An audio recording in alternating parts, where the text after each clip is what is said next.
Welcome back friends इन देव एजुटेक। तो आज हम करने जा रहे हैं law of supply.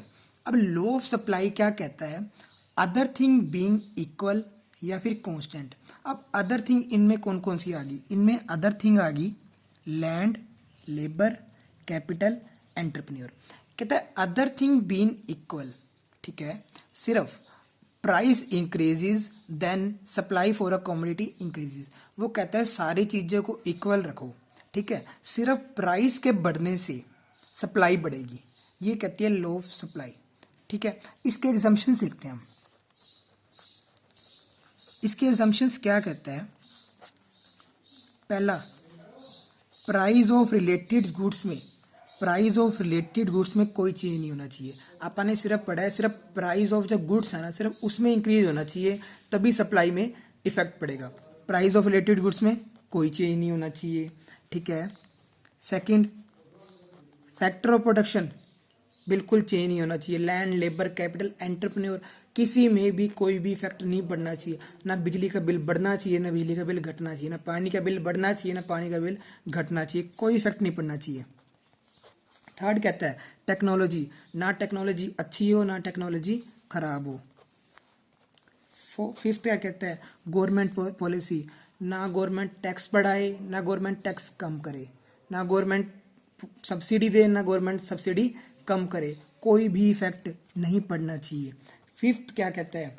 Future expectation, supply को फ्यूचर की कोई भी एक्सपेक्टेशन नहीं होना। प्रोड्यूसर को फ्यूचर की कोई एक्सपेक्टेशन नहीं होना चाहिए कि प्राइस बढ़ेगा या घटेगा। सिक्स पॉइंट कहता है कोई भी अदर फैक्टर में भी कोई भी चेंज नहीं होना चाहिए।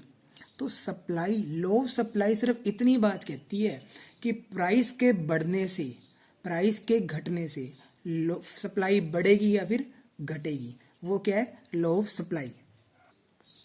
तो अब बारी है किसकी? सप्लाई शेड्यूल की। सप्लाई शेड्यूल क्या होता है?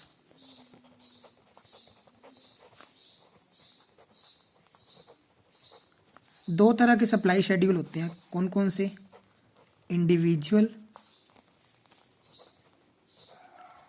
और मार्केट सप्लाई शेड्यूल।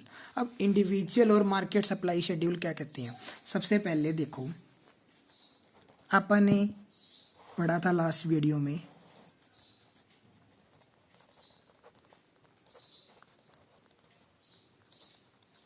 कि प्राइस के बढ़ने से सप्लाई बढ़ती है।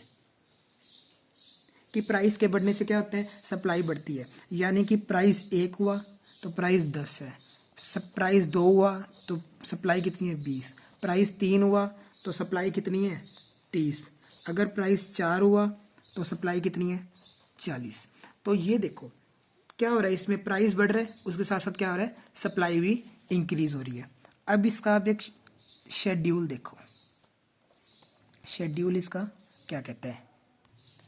अब सप्लाई शेड्यूल क्या कहता है? जब प्राइस 1 था तो सप्लाई कितनी थी? 10। जब सप्लाई प्राइस 2 था तो सप्लाई कितनी थी? 20। जब प्राइस 3 था तो सप्लाई कितनी थी?